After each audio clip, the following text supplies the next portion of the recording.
दादे, चाचे, ताऊ सभी को मैं नमस्कार करती हूं, प्रणाम करती हूं। इस पंचायत के आयोजक सभी ने अपने अपने विचार रखे। 35 साल की मेरी उम्र हो गई है, ठोकरें खा करके यहां तक पहुंची हूं।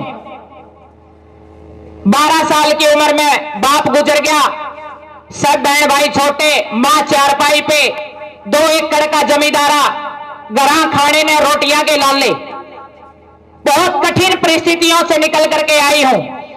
इस धरातल की ठोकरें खा करके सीखी हूं कि जितनी भी ये क्रूतियां हैं ये खत्म कैसे होंगी। हम बात रख रहे थे, विचार रख रहे थे, सभी के विचार सराहनीय थे, लेकिन मैं एक बात कहती हूं कि ना कोई कोर्ट, ना कोई कचहरी, ना कोई ऐसा सरकार का तंत्र इन क्रूतियों को खत्म कर सकता। अगर खत्म होंगी तो वो विचार से होंगी, गुरुकुल जैसी संस्थाओं से होंगी। मैं गुरुकुल की पढ़ी हुई छात्रा हूं। 25 साल तक ब्रह्मचार्य जीवन सिखाया जाता था।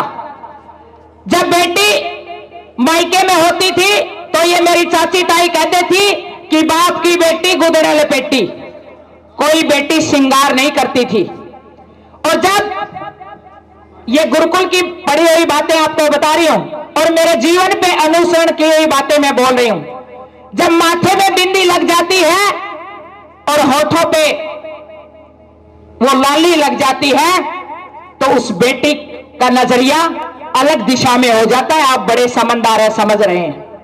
लेकिन जब एक बच्चा अपने पिता के सानिध्य में होता है, एक बेटी मायके के अंदर होती है, तो वो जितनी साधारण रहेगी उतना ही उसका लक्ष्य पे उसकी निगाहें रहेगी। वो भ्रमित नहीं होगी और कोई शरारती तत्व उसको ये बोलने वाला नहीं होगा कि तुम बहुत सुंदर लग रही है। मैं बेटियों को एक ही बात कहना चाहती हूं आज इस मंच से कि आपको बाहर भ्रमित करने वाले लोग मिलेंगे, आपके शरीर का मोल लगाने वाले मिलेंगे, लेकिन आपको तन से कपड़ा उतार के दे दे वो सिर्फ एक मां बाप मिलेंगे, उसके अलावा आपको कोई नहीं मिलेगा। जो अपनी रोटी में से और ये कहेगी मां मैं विधवा मां की बेटी हूं, उन हालातों से निकली हो। मेरी मां एक ही बात कहती थी कि बेटा पहले आप खाओ, मेरा तो पेट भर गया है, मैंने पहले खा ली थी। उस दर्द को उस ग्राउंड से सीखा है और वो तब खत्म होगा जब हम बच्चों के अंदर विचार पैदा करेंगे। आज हरियाणा के गांव-गांव में ब्याह शादियों में तो डीजे बजता ही बजता है। नरेंद्र भाई साहब आप सामने बैठे हो, आज घर घर में हर रोज डीजे बजता है और कैसे कैसे गाने आ गए हैं। भले मैं एक दिन मेरी गाड़ी लेके निकल रही थी और किसी शादी में पहुंची, वहां जाकर के देखा कि सारे इकट्ठे नाचने लग रहे। छोरे का ब्याह था, गाना चल रहा आज मेरे यार की शादी है।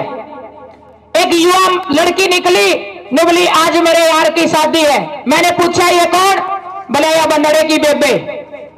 फिर उसके बाद थोड़ी सी 40-45 साल की एक महिला निकली, बोली आज मेरे यार की शादी है। माया कौन? निकला या बंदड़े की बुआ। उसके बाद थोड़ी देर के बाद निकली एक महिला और वो भी कह रही आज मेरे यार की शादी है। मैंने कहा ये कौन? ये बोला बंदड़े की मां। और फिर एक 80 साल की महिला खुंडा लिए हुए नाचते हुए निकलती और वो भी कहती कि आज मेरे यार की शादी है। मैंने कहा ये कौन? बोला ये बंदड़े की दादी। मैंने कहा ताई तेरा अणके तो रूख भी सूख लिए, यार तो कड़े रहने थे। हंसने की बात नहीं है, गौर करने की बात है कि जैसे विचार हम गानों के माध्यम से अपने बच्चों को सुनाएंगे। कभी रागनियां बजती थी कि सो पड़े मुसीबत बेटा मर्द जवान में, अरे भगत सिंह का दे जी घबरा जा बंद मकान में। तब जाकर के फौजी तैयार होते थे, किसान के बेटे किसान तैयार होते थे। आज हमारे घरों की विचारधारा खत्म हो गई है। आज वहां गंदे गंदे गाने बज रहे हैं। आज कह रहे हैं हम खुश होकर नाच रहे हैं कि मनंगड़ों का व्याधि, और हम खुश हो रहे हैं, बारात लेके आ रहे हैं। अगर अगले नाच रहे मनंगड़ों के ब्यादी। और आपको बता देती हूं कि मेरे हरियाणा पुलिस में ये एक एक्सीडेंट हुआ है। एक इंस्पेक्टर गुड़गांव में ड्यूटी थी, नशा करके ना सांझा ना आया, क्योंकि टेंशन बहुत है पुलिस में। मैं तो अच्छा नहीं मानती उसने कर क्या था, लेकिन कह देते ही हैं जितने भी पुरुष बैठे हैं, माफी चाहूंगी, लेकिन सबसे ज्यादा नशा आप पुरुष प्रधानता से ही आया है। तो जैसे उसकी बहू नाच रही थी बली मनंगड़ा के ब्यादी, और उस इंस्पेक्टर ने उसकी बहू का पैर में गोली मार दी और ने बोला मैं 1 लाख रुपये महीना फदुए हूं जो कमाने लग रहा हूं। कहने का मेरा भाव यही है, खिलाड़ियों से ज्यादा मैं इस देश की खिलाड़ी हूं, मैंने खेल खेला है। इन खिलाड़ियों से भी ज्यादा हमारे देश के जितने भी कलाकार हैं जो गंदा गाना लिखते हैं और जो गंदा गाना गाते हैं, उनके ऊपर सबसे पहली कार्रवाई होनी चाहिए। पंचायतों ने यह संकल्प लेना चाहिए। जब पहली दूसरी के बच्चे से पूछते हो तो उनको किताबें याद नहीं रहती, गाने याद रहते हैं। और मैं कई बारी, मेरे बहुत सारे साथी भाई मेरे को बहन बोलते हैं, सौभाग्यशाली हूं, आज पूरे प्रदेश की बेटी और बहन होने का सौभाग्य मिला है। तो मैं उनको एक ही बात कहती हूं, मां भाई कोई और काम कर लो, क्यों इस युवा ने बिगाड़े हो। अपनी कलम से कोई ऐसा लिख जाओ जो दादा लक्ष्मी चंद लिख गए, दादा जगन्नाथ लिख गए, दादा जाटमेर सिंह लिख गए और दादा मुंशीराम जेडलीवाल लिख गए। आज इस 21वीं सदी पे उस रागनी को एक बार पढ़ के देखना, और एक एक बात हो रही है कि सदी 20वीं पाछा भाइयों ऐसा जमाना आवेगा, इतनी खिल्लत बढ़ जाएगी, मानस ने मानस खावेगा। जीटी रोड के ऊपर नीचे 2-2 रास्ते हो जाएंगे, लोग मरेंगे कट कट के, न फौजी दस्ते हो जाएंगे, भेड़ बकरी महंगी हो जाए, मानस सस्ते हो जाएंगे। और आज ये हालात हो रखी है। आज उस रागनी को खोल के देख लेना, वो सूर्य कवि थे जो आने वाली सदी के बारे में लिख गए। लेकिन मैं एक बात कहना चाहती हूं, इस मंच से नोट करके ले जाना, अगर आप चाहते हो हमारी युवा पीढ़ी अच्छी हो, हमारे बच्चे अच्छे हो, हमारे घर का परिवेश अच्छा हो, हमारी बहन बेटियां अच्छी हो, तो संस्कार कभी नीचे से ऊपर नहीं जाते, संस्कार हमेशा ऊपर से नीचे आते हैं। ये हम सब ने फॉलो करना होगा। मेरे को कई बारी कई ताऊ मिल जावे, मैं घर जाऊं, मैं उस युवा ने पूछूं भाई क्या कर रहा है, कुछ नहीं करता बहन जी। कितनी उम्र होगी? 25 साल की उम्र होगी। क्या सपने हैं? कुछ भी सपने नहीं है। बाबू क्या कर रहा है? सरदन ताश खेला बहन जी, सांझा ने टैग मार के आ जाए, और फिर 2 कामची मारे मेरी मां का। मैं उस पिता से ये पूछना चाहती हूं, किसी एक व्यक्ति पे नहीं बोल रही, मैं उस पिता से ये पूछना चाहती हूं, जब उस पिता से बात करते हो कि ताऊ बेटे को क्या बनाना चाहते हो, वो कहता है कि मैं बेटे को लेफ्टिनेंट देखना चाहता हूं। मैंने कहा ताऊ सबसे पहले आप कुछ करके दिखाइए, बेटा अपने आप लेफ्टिनेंट बन जाएगा जब खुद आप जाकर के काम करेंगे। एक समय होता था कि हमारा किसान सुबह 4 बजे उठ करके खेतों में जाता था और हम संघर्ष करते थे। मैं वो बेटी हूं जिसने बैल भी चुगी है, मैं वो बेटी हूं जिसने गुगू में अपने हाथों से गारे लगाकर ना, बहुत सारे युवा तो गुगू का नहीं पता होगा, गुगू में तोड़ी कैसे निकलती है। 1.5 किला संजा तक पसीना ले दिया करदा, और जब उसकी तूड़ी भी आ कर देना तो जैसा चुरमा अच्छा मेरी कोई तकड़ी ताई अपने हाथा तो बना दे, उस तूड़ी का मजा पशु को नहीं आता था। हम कर्मशील थे, आज युवा कर्महीन हो गया है। आज हम युवा को, मैं किसान की बेटी हूं, एक एग्जाम्पल से समझा देना चाहती हूं। एक गऊ के बच्चा पैदा होता है, हम उसको बैल बनाने के लिए प्रक्रिया लागू करते हैं। हम सबसे पहले उसको एक गरसेड़ी में लेके नथवाते हैं, फिर उसके बाद उसको जुए के नीचे लेके आते हैं, गरसेड़ी के नीचे लेके आते हैं, फिर धीरे धीरे हम बरोटी उसके साथ लेके आते हैं, और फिर धीरे धीरे प्रोसेस करके हम उसको हड़ में, मुन्नी में, फिर बुग्गी में 2-2.5 साल के संघर्ष के बाद वो बैल बन पाता है। और यदि उसके ऊपर काम ना करे तो क्या बन जाएगा? खग्गड़। और आज बच्चों के ऊपर काम सिर्फ पढ़ाई करी जाती है, लेकिन उनको जिम्मेवार नहीं बनाया जाता। कोई माँ बाप ये नहीं कहता बच्चों को कि बेटा शाम को आकर के इतने बजे स्कूल से आकर के खेत में पहुंचना, दुकान में पहुंचना, जहां मैं बैठा हूं वहां पहुंचना, और नहीं पहुंचा तो पिंडिया पर लागेंगे। मैं विधवा मां की बेटी हूं, मेरी मां का इतना कंट्रोल था, एक ही बात कहती थी कि इतने बजे स्कूल खत्म हो जाएगा और इतने बजे रोटी खानी, इतने बजे खेत में पहुंच जाना, नहीं तो दरिया डंडा कामची। ये डर, ये भय बच्चों के लिए जरूरी है, क्योंकि बच्चा मछोर है। प्यार भी जरूरी है, थोड़ा सा बच्चे को डर भी जरूरी है। आज कह रहे हैं कि नशा सिर्फ बेटों में हो गया है। आप मेरे साथ हिसार चलिएगा। मैं भी एक दिन बड़े गर्व के साथ कह रही थी कहीं बैठी कि रोहतक में नशा है, सोनीपत में नशा है, वहां महिलाएं कलम में जाती हैं। मैं बड़े गर्व के साथ मेरे हिसार जिले की बड़ाई कर रही थी। एक भाई ने बोला, बहन जी शाम ने मेरे साथ चलियो। ने बोला थोड़ी देर ठेके के पास खड़े हो जाना और देखना जितने भी पीजी बेटियों के हैं, सबसे ज्यादा दारू और नशा उन बेटियों के पास जाता जो पीजियों के अंदर रहती हैं। ये बहुत सोचने का विषय है। ये विषय सिर्फ सोच के बैठने का नहीं है, पंचायत करके एक दिन का काम नहीं है। मेरी पूरी टीम, सैकड़ों युवा साथी हम एक गांव को चुनते हैं, वह उस गांव की पृष्ठभूमि को जानते हैं, इस गांव के लोगों की सोच क्या है, इस गांव के लोगों का सपना क्या है, इस गांव के लोगों की किस उसमें विषय में रुचि है। एक एक घर को हम छानते हैं। उसके बाद एक प्रोग्राम रखते हैं। जो बच्चे एडिक्ट हैं उन बच्चों को हम डॉक्टरों के पास, पीजीआई रोहतक या हिसार में बहुत अच्छे अच्छे डॉक्टर हैं, हम उनके साथ उनकी काउंसलिंग कराते हैं, उनका इलाज करवाते हैं। और एक बात कहते हैं कि जो बच्चा नशे में आ गया है उस बच्चे को हमने साथ में अच्छे से डीलिंग करनी है, काउंसलिंग करनी है, क्योंकि वो एक बीमारी है। नशा एक बीमारी है, जैसे कैंसर एक बीमारी है, नशा एक बीमारी है। अगर हम इसको बीमारी नहीं मानेंगे तो तब तक ये खत्म नहीं होगी, क्योंकि ये मानसिक परेशानी के कारण आता है। आज बेरोजगारी बढ़ गई है, आज युवा काम करना नहीं चाहता। हम तो वो बालक है सिर्फ रोटेड हुए, छिकाई का काम करया। वो छोरी है जिसने छिकाई के गोबर पाथर गोबर डोए 25-25 डांगरा का काम करे। हम वो लड़कियां हैं। लेकिन आज के बच्चों के पास काम नहीं है। पढ़ाई है, अकेला थ्योरी है, प्रैक्टिकल नहीं है। यह सच्चाई है। नौकरी ना मिले, मैं आज एक बात के साथ कहती हूं, नौकरी ना मिले कोई बड़ी बात नहीं है। और भी इतने हुनर और कला, इतने काम है। यदि इंसान कर्मशील है, मैं गारंटी के साथ कहती हूं वो कभी भी बेरोजगार नहीं रह सकता मेरे हिंदुस्तान के अंदर। तो दूसरा, आज डीजे वाली जितनी भी ब्याहों की प्रथा बढ़ी है, और सिर्फ ब्याह वाली नहीं है, एक युग करवा चौथ की बीमारी आ गई भाई साहब। मैं आपको बता देती हूं, मैं कई बारी हंसती हूं, जितनी भी चाची ताई भाभी बैठी हैं, मैं एक ही बात कहा करूं, महा यू 5000 का सूट रक्षा नहीं करता। करवा चौथ ने कई भाइयों के फोन आओगे मेरे पास, बहन जी दाढ़ी कमाऊं 500 रुपये पूरे दिन के कमाऊं, तेरी भाभी ने बोली पड़ोस वाली 5000 का पारेगी, मन ने भी 5 का चाहिए। मेरे पास काउंसलिंग के लिए फोन आते इस बात के, और फिर मैं उस भाभी से बात करती हूं, मारी भाभी 500 का सूट से को नहीं बचा, सुहाग इस 1000 रुपया का सुतरा हेलमेट ले दिए, ये वापिस सुरक्षित घर आ जाएगा। मैं गारंटी के साथ कहती हूं, मैं दावे के साथ कहती हूं। ये इसलिए हो गए, हमारे देश आज भी आजाद नहीं है।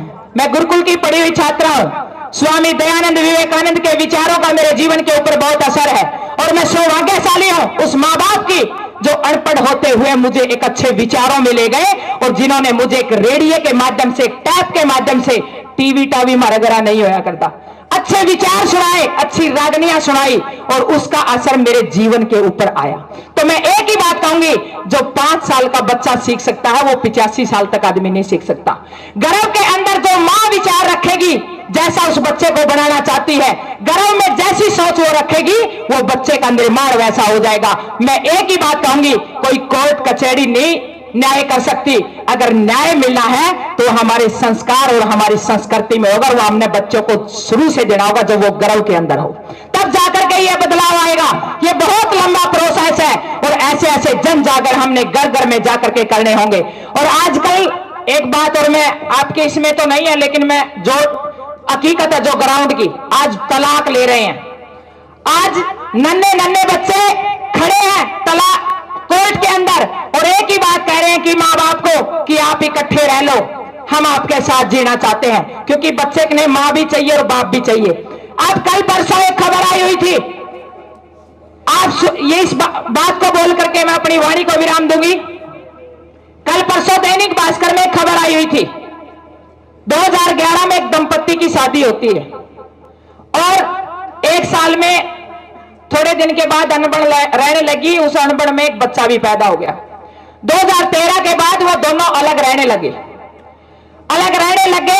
वो मां उस बच्चे की परवरिश करने लगी, तलाक की अर्जी लगा दी कोर्ट के अंदर।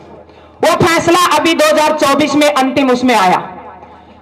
वो जज बोला उसको, उसकी मां को, कि आपका क्या फैसला है? वो कहने लगी मेरा ये फैसला है कि मैं तलाक लेना चाहती हूं, मैं इस आदमी के साथ नहीं रहना चाहती। फिर उस जज ने उस पिता से पूछा कि आपका क्या फैसला है? उसने हाथ जोड़ के कहा कि मेरा ये अंतिम फैसला है कि मैं भी इनके साथ नहीं रहना चाहता। वो बच्चा 11 साल का आगे खड़ा था। उन्होंने पूछा कि बेटा आप किसके साथ जाएंगे, आप बताइए, आप मां के साथ जाएंगे या पिता के साथ जाएंगे? सुनने की बात है, उस बच्चे ने हाथ जोड़ के एक ही बात कही कि मुझे इन दोनों से तलाक चाहिए, मैं ऐसे माता पिता के साथ नहीं रहना चाहता हूं। और उस मां बाप ने, जज ने आधे घंटे का टाइम दिया और उन दोनों मां बाप की अकल ठिकाना आ गई। उस बालक ने वो मां बाप इकट्ठे कर दिए। ये हुआ क्यों? क्योंकि सालियां के सामने हो गए। मेरे बाबू कहते थे बेटा सालियां का कोई सामना नहीं होता, ब्याह हुआ तो साली, छोरा जाम में तो साली, बुआ बैठी सब तो पछली कूण में, बुआ का कोई आजता पता नहीं है। और वह साली जब छोरा जमेगा वह गरबारी ने भी ले जाएगी, सारा सामान बांध के ले जाएगी। वो बालक कोर्ट में धक्के खांदा फिरेगा। यह हकीकत है आज की। जब कोई बुआ और बेबे अगर घर में आएगी तो वो दो जो जैसा पट्टा टूटा जो बाबी देगी, उसने भी वह ससुराल पे रुपये लाओगी और बाजार में तो नया खरीद ले जाएगी। वो पट्टा टूटन तो दिखाओगी को नहीं, कहोगी वो सुतरा सा मेरी बाबी ने दिया। ये बेबे है, ये बुआ है, ये हमारी संस्कृति है, ये हमारी असली धरोहर है। अगर हमने, अच्छी बात है, आगे बढ़िए, 21वीं सदी है, मोबाइल का जमाना है, बहुत तरक्की हमारा देश कर रहा है, लेकिन मैं एक बात जरूर कहूंगी कि हमारे देश की संस्कृति इतनी मजबूत है कि मैं 7 महाद्वीप क्लाइम करके आई, अमेरिका गई, अंटार्कटिका गई, ऑस्ट्रेलिया गई, मेरे देश से मजबूत संस्कृति मैंने किसी देश की देखने को नहीं मिली है। और भाई बड़े बड़े होटलों में रहने का मौका मिला, सच्ची बता दूं, मेरा बासी खाना, महीने का बासी, बढ़िया, सबकी में पर्दे बढ़िया मिलेंगे, सारी चीज मिलेगी।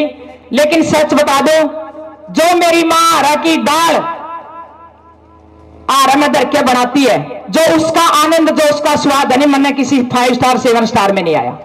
ये हमारी संस्कृति है। सहज पके सो मीठा होए, साधारण खाना, सादा जीवन, उच्च विचार, ये हमारी संस्कृति है। हम गुरुकुल के पढ़े हुए, हमारी गुरुकुल की शिक्षा पत्ती थी। जब अंग्रेज आए तो अंग्रेजों ने कहा कि हिंदुस्तान को तोड़ना इतना आसान नहीं है, ये गोली बारूदों से टूटने वाला देश नहीं है, ये देश बड़ा संगठित है, इनकी परिवार पत्ती बड़ी मजबूत है, इनकी सामाजिक ताने बाने बड़ी मजबूत है, इनकी खाप पंचायत बड़ी मजबूत है, ये देश ऐसे नहीं टूटेगा। तो बोला कैसे टूटेगा? बोला इस देश की संस्कृति को खत्म कर दिया जाए, इस देश की गुरुकुल शिक्षा को खत्म कर दिया जाए। आज 2.5 साल के बड़का ने बंद के मां हुआ है, इनमें फेंक दे है, उसने बेरा ही नहीं मेरी मां कौन है, अर्नो का कलेक्टर बनाऊंगी। हम वो बच्चे हैं जो 5 साल तक मां के सानिध्य में रहे, उसके आंचल में रहे, उसका दूध पिया। और मैं एक बात कहती हूं इस मंच के माध्यम से कि मेरे को अमेरिका की कंपनी ने एक बात कही थी कि अनीता बेटा आप बहुत अच्छी खिलाड़ी हो इस खेल की। मैं इस मंच से कह देती हूं, ना पिछली सरकार से ना इस सरकार से मैंने 1 रुपया नहीं लिया, बोलना सीखा, बड़ी बड़ी कंपनियों के कार्यक्रम किए और 1 घंटे के बोलने के 5-5 लाख रुपए लिए और अपने खेल पे लगाए, अपने देश को उपलब्धि देने का काम किया।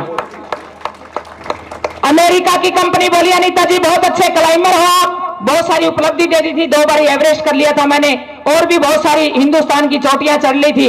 उन्होंने मेरे कदमों को देखते हुए बोले अनीता जी बहुत अच्छी क्लाइंबर हो, आपको पीआर देंगे, बहुत सारा पैसा देंगे, आप हमारे देश के बच्चों को ये ट्रेनिंग दे दो, आपको किसी चीज की कमी नहीं रहेगी। मैंने 1 महीना अभियान करना था, जब तो मैं बोली नहीं करके ना मैं मिशन, मैंने एक ही बात कही कि इस पैसे ने तुम्हारे पास रखो, मैं मेरे देश के युवाओं के लिए काम करना चाहूंगी, मेरे देश के लोगों के लिए काम करना चाहूंगी, मेरे समाज के लिए जो मैंने सीखा है, जो मेरे दादा दादी ने मुझे सिखाया है, जो मेरे समाज ने मुझे सिखाया है, मैं उस समाज के समर्पित होकर जीना चाहती हूं। और अंत में एक बात के साथ अपनी वाणी को विराम देती हूं।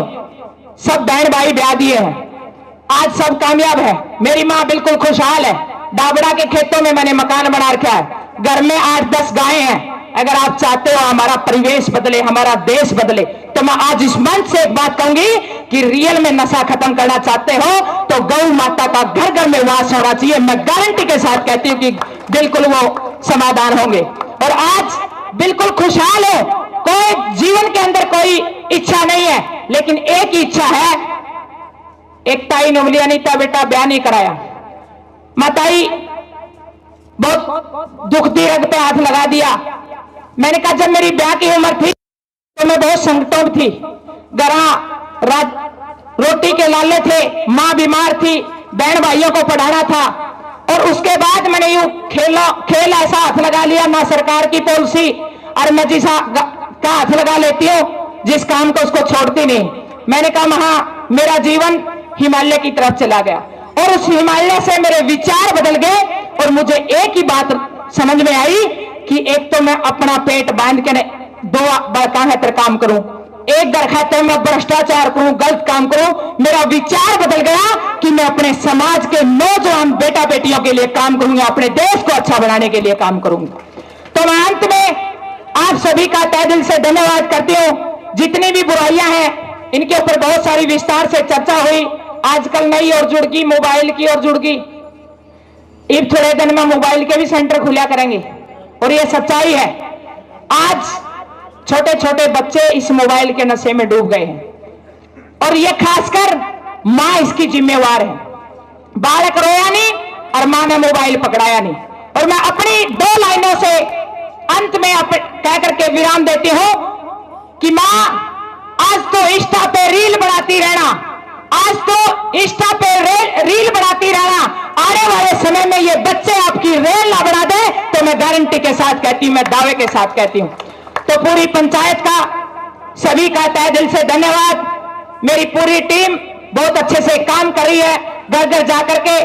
और मैं एक बात कहूंगी, आज पल्ले गांठ मार के ले जाना एक दिन से काम नहीं चलेगा, हर दिन काम चलेगा। और जितने बड़े चाचे ताऊ बैठे हैं आप लोग भी ये गलती कर रहे हो तो क्या करो कि अपने गांव में बेगाना आदमी कौन है गया, पहले तो क्या कर दे कि भाई तो शह कर सका किसका है कर पाया है। तो इन सभी बातों के साथ बहुत बहुत धन्यवाद। जय हिंद, जय भारत।